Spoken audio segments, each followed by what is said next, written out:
The morning in Maplewood began in a way that felt ordinary, yet strangely heavy, as if the quiet carried more than silence.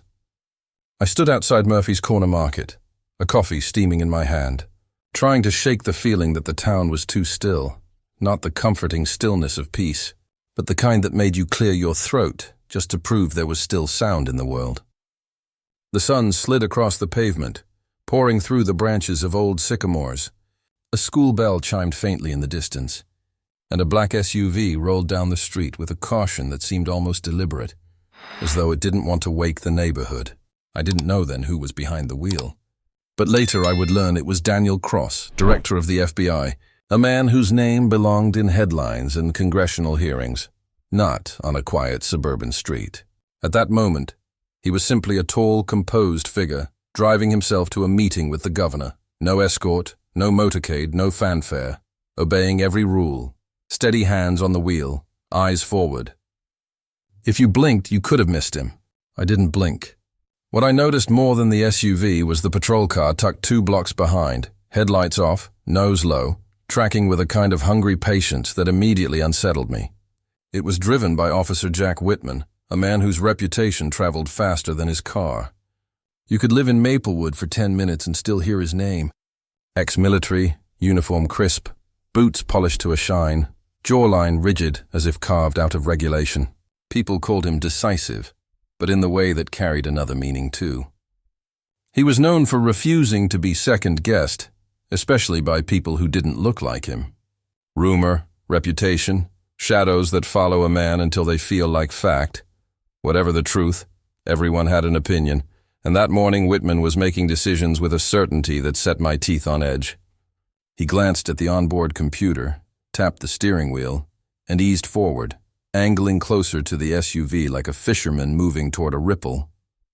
Later I'd learned dispatch had circulated a vague alert, a black SUV possibly resembling one connected to a burglary earlier that day. Possibly similar, words that are worlds away from probable cause, but for Whitman, they seemed to be close enough to act. He didn't call it in. He didn't request backup. He didn't even offer the calm routine of procedure.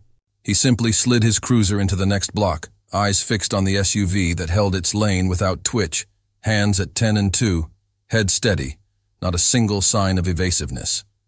If you're used to finding trouble, sometimes you start hunting for it. Maybe that was all it took.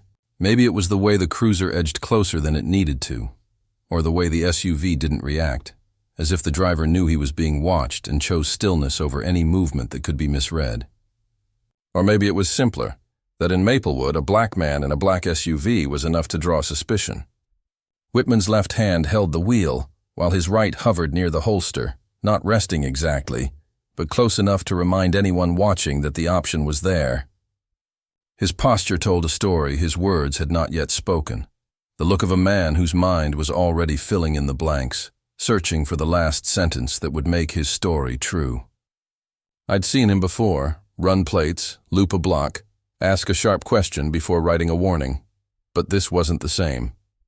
This wasn't procedure first. This was instinct leading and procedure trailing after.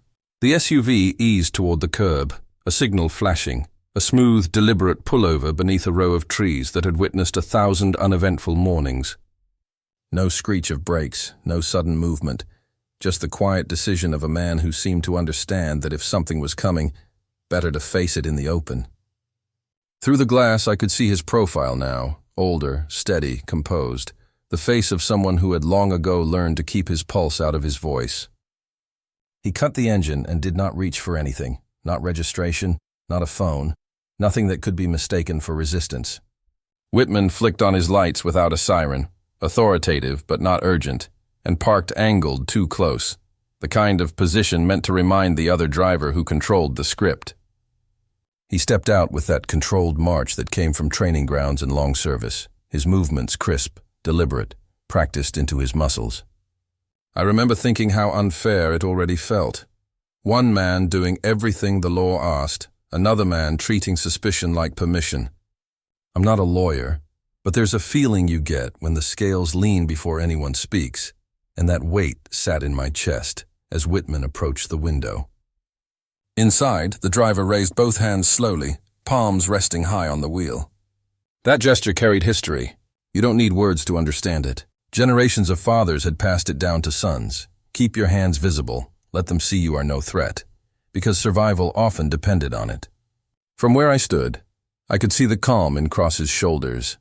The practiced restraint of a man who had faced rooms full of egos, and even rooms full of guns, and knew sudden moves never win respect, only risk.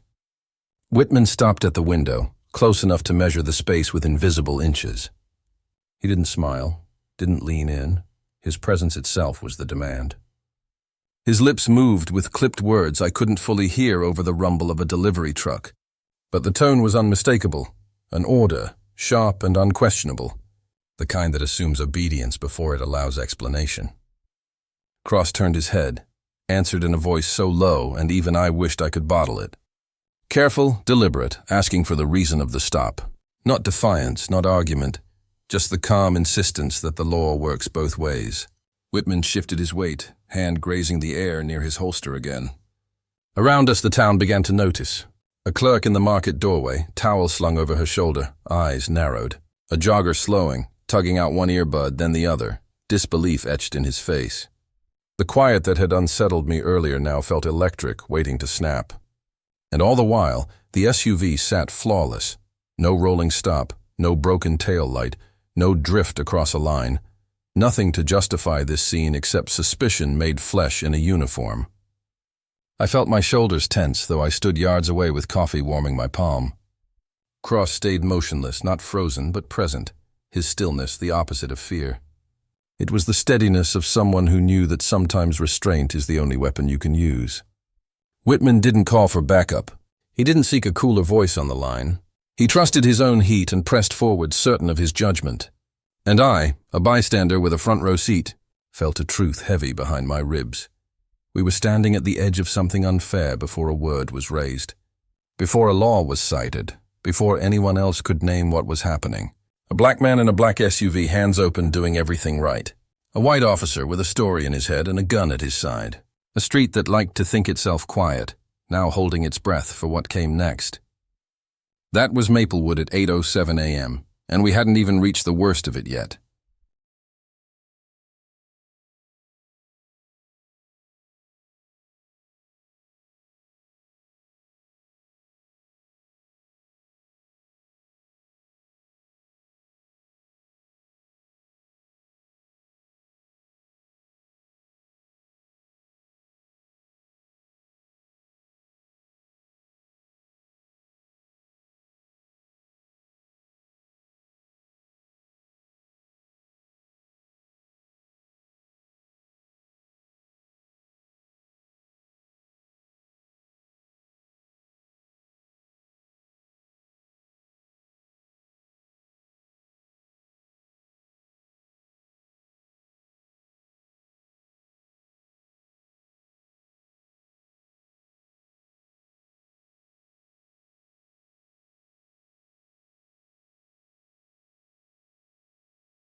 Weeks later, the quiet of Maplewood had given way to the heavy silence of a federal hearing room. It was the kind of space designed to carry weight, tall lamps casting careful light across oak desks polished to a sheen, nameplates that could still a heartbeat with the titles they bore. Rows of microphones lined the front tables like a row of eyes waiting for truth. I wasn't at the table. I sat in the gallery with dozens of others, but even from the back I could feel the pressure pressing down, as if the entire country was leaning forward to hear. The hum of whispers, the shuffle of papers, the muted coughs, all of it stilled when Daniel Cross entered the chamber. He took the oath with the same calm that had anchored him on that morning in Maplewood, raising his right hand and then lowering it with the assurance of a man who had lived inside laws and knew their weight. He didn't speak right away. He waited, letting the room breathe, letting silence settle like a surgeon who knows the first cut must be precise. When he finally did speak, his voice carried without force, steady, resonant, undeniable. "Accountability," he said, "is not vengeance. It is trust." The sentence hung in the air, not as a flourish but as a diagnosis. Heads shifted in the gallery. Pens paused in reporters' hands. It wasn't the kind of line designed for headlines. It was the kind that pierced deeper, the kind that turned silence into consent if left unanswered. No one shuffled. No one coughed. The room waited for more, and he gave it in the same measured tone he had used in Maplewood. Screens flickered on, dimming the lights, and there it was. Oakwood Avenue replayed from 6 different angles. The badge glinting in the sun, the barrel lifting, the crowd shouting, Agent Carter's careful disarmament, and then the clip that carried the most weight, the teenager's live stream, shaky at first, then steady, her small voice narrating, "I didn't know who he was. I just knew it wasn't right." Her words filled the chamber, raw and plain, and the silence that followed was heavier than applause. It rolled over the room like a tide going out, taking the air with it. Cross did not look at the screens as they replayed the evidence. He looked at the members seated in front of him, his gaze steady, his words aimed like an arrow. "This is not about a title," he said. "It is about the ordinary moment when law either protects a person or fails him. On Oakwood Avenue, it almost failed. It has failed others. You have the power to make that less true tomorrow than it was yesterday." His voice did not rise. It didn't need to. It carried the weight of a man who had been forced to prove his legitimacy to someone with a gun aimed at his head. The room shifted again when phones buzzed almost in unison. A whisper moved through the gallery like wind in grass. The Department of Justice had just announced federal civil rights charges against Officer Jack Whitman. It wasn't shouted from a podium. It was a simple notice, plain, almost dry, but its meaning landed like a gavel. Suspension, badge revoked, gun surrendered. The shield of the uniform gone, replaced by an indictment that no denial could undo. The murmurs surged, reporters tapping furiously, pushing alerts to newsrooms. A senator cleared his throat and asked the question everyone had been waiting for. "Director Cross, what should accountability look like in practice?" He didn't give them a soundbite. He gave them a list, a blueprint spoken with the clarity of someone who knew reform could not survive without structure. "Audits that do not vanish into drawers," he began. "Training that teaches power to pause. Body camera policies with teeth. Consequences that land before the next name is added to a list no one wants to read aloud." His words sounded less like revenge and more like construction, like a builder setting foundations. His tone carried no spike of anger, no flourish for applause. He spoke like a man who understood that systems only change when procedures do. Witnesses followed, policy experts, legal scholars, chiefs from other cities who had already reshaped their departments and survived the backlash. They spoke in turns, each adding bricks to the wall Cross had begun. Near the end, a familiar figure in an unfamiliar suit stepped forward. The coffee man from Maplewood, his hair combed, his voice still rough but steady. He didn't carry notes. He didn't need to. He leaned into the microphone and said simply, "Justice doesn't begin in courtrooms. It begins when we refuse to stay silent." His words were unpolished, but they landed harder than polished rhetoric. They carried the weight of lived truth. Obvious, yes, but in that room, obvious was revolutionary. Questions followed, some sharp, some thin, a few laced with excuses disguised as inquiries.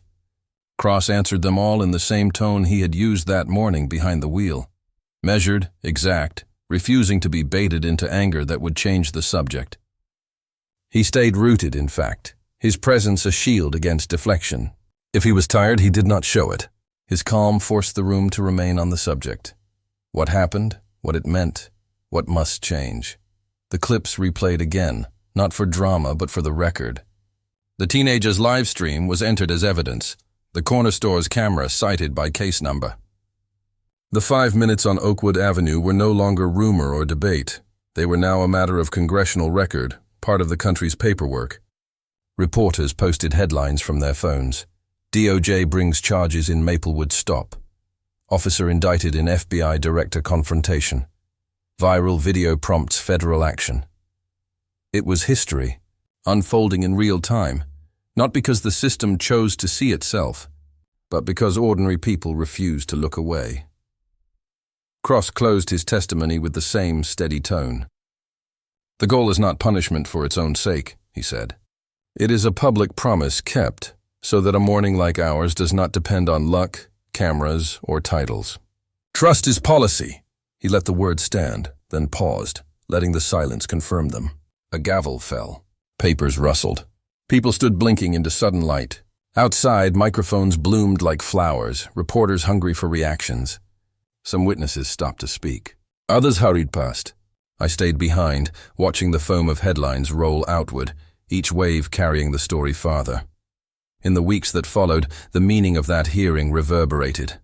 For Whitman, the consequences became tangible. His name appeared in court filings, his record dissected in editorials, his denial replayed endlessly as a symbol of how pride and prejudice can collapse into disaster.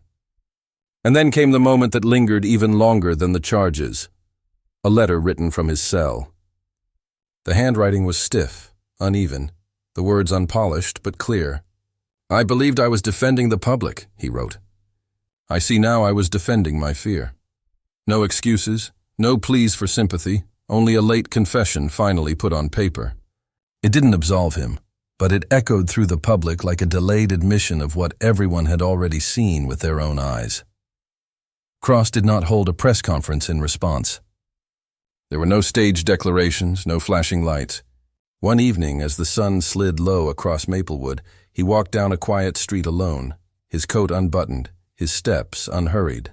He had survived, but his silence showed he knew survival was never the real victory.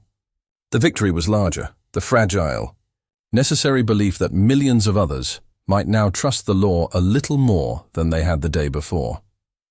The teenager who had live-streamed the confrontation was invited to speak on national platforms. Her face shone in classrooms, youth rallies, and sermons. She sat nervously in front of cameras, but when asked what gave her the strength to keep filming, she looked straight ahead and answered with simple clarity. You don't need to be powerful to tell the truth. You just need courage. That line traveled farther than any headline, clipped into lessons, echoed in pulpits, repeated in living rooms. She became more than a witness. She became a symbol of a generation that would not look away. Back in Maplewood, conversations began in porches, diners, churches. People admitted truths they had never spoken aloud, that they had confused suspicion with safety, that they had mistaken silence for order. Others confessed the stop had forced them to see themselves in a mirror they had long avoided. It wasn't comfortable, but it was honest, and honesty was a start. Cross didn't join those conversations. He didn't need to. His presence in their town had already done its work. The badge he had shown wasn't just proof of who he was. It had become proof of what could no longer be denied. The last words he gave the Senate committee never made the nightly news, but they cut deeper than anything else he said that day. True power, he told them quietly, is not the ability to command fear. It is the courage to face the mirror before someone else holds it up. It was less a declaration than a warning, a reminder that mirrors come whether invited or not. That was the legacy of Maplewood. Not just a disarmed gun, not just an indictment, but a mirror held to a system that could no longer pretend not to see its own reflection. The reckoning did not end with a gavel in Washington or with charges announced against a single officer. The Maplewood stop lived on, not as a closed case, but as a shadow stretching into conversations, classrooms, sermons, and quiet rooms where people struggled to find words for what they had seen.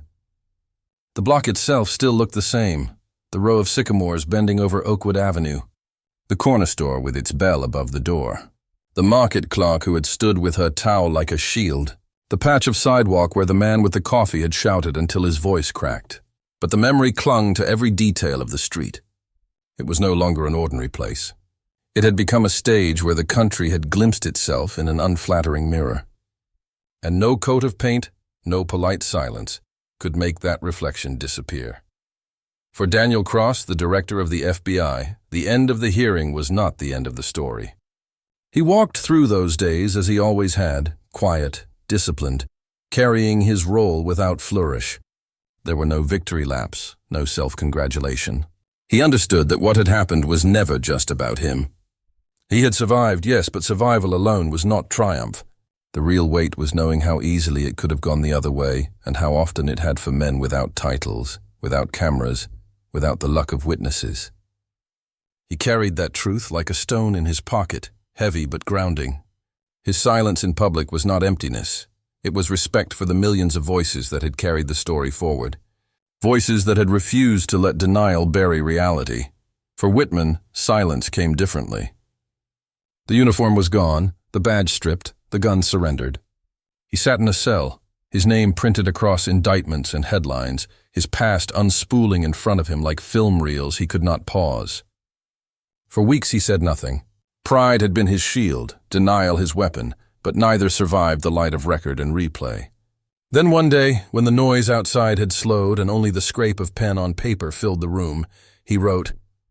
The letter was stiff, uneven in its handwriting, but steady in its admission. I believed I was defending the public. I see now I was defending my fear. No excuses, no clever turns, no pleas for sympathy, just a late truth put on the page.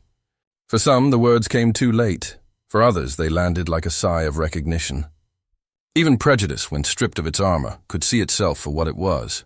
It did not absolve him, but it revealed the hollowness of the story he had clung to, and that mattered. The teenager who had lifted her phone that morning, who had whispered into her live stream, became more than a witness. Her shaky footage had held the nation still, forcing it to watch, to reckon, to choose.